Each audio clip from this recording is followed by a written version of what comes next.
madlang people, tayo ay magluto ng ating ulam guys. Adobong sitaw at saka okra. Pangpahaba ng buhay guys. Ang ating iulam guys. Lagyan natin ng manok. Kayo guys, magluto na kayo dyan para sabay tayo kakain guys. Tara, let's go! Yan, nag-init na ang ating oil. Lagyan na natin ang ating onion.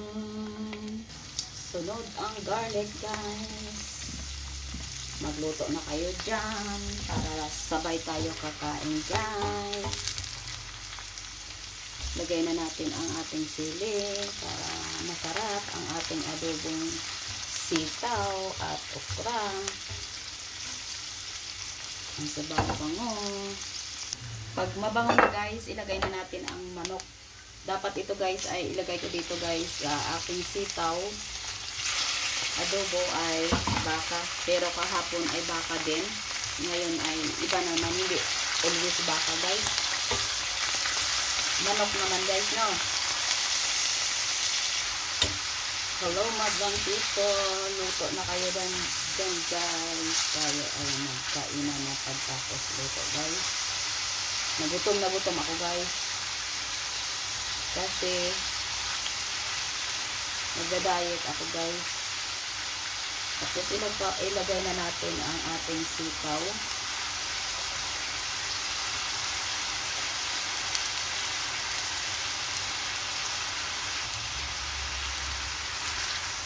Ihalo natin guys. Para ang guys. Ang mga sangkap natin sa sitaw. Wow, my favorite adobo. Yung ulam nyo dyan guys, lagyan natin ng soy sauce ang ating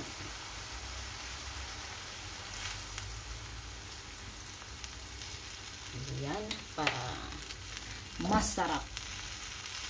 Tapos maglagay ako guys ng ang nagpapasarap yan ay chicken powder guys sa ating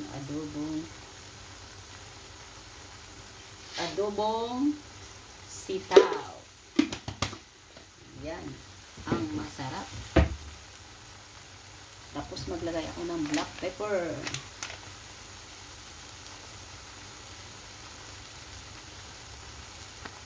Yan.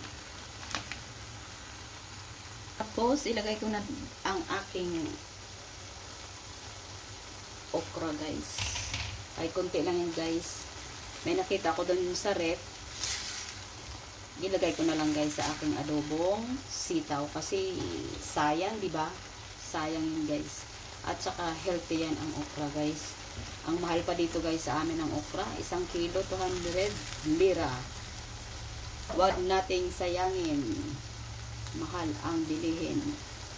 Siguro sa inyong lugar dyan, mahal man din ang mga bilihin. Sa natin guys na.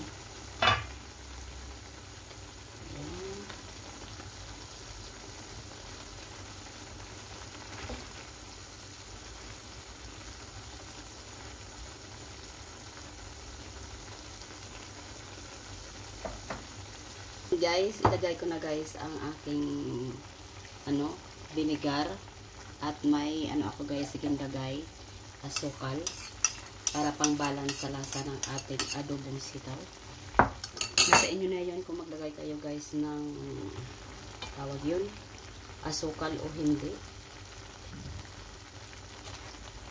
Yan, hindi natin pag-ukayin pag kasi sabi ng matanda hindi pwede, bawal daw kasi hindi maluto ang vinegar. Yan, tikman natin guys ang lasa guys. Ano ba ang lasa ng ating adobong sitaw guys?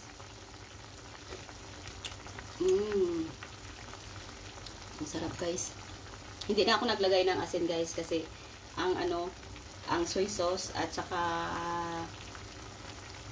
chicken cube at chicken powder ay maano na guys, maasin, maalat pala. Hindi na ako naglagay. Okay na yun sa akin ang lasa guys.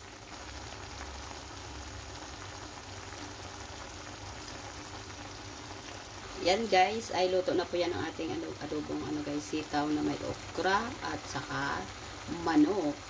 Close na natin ang ating stove. Ay luto na po yan guys.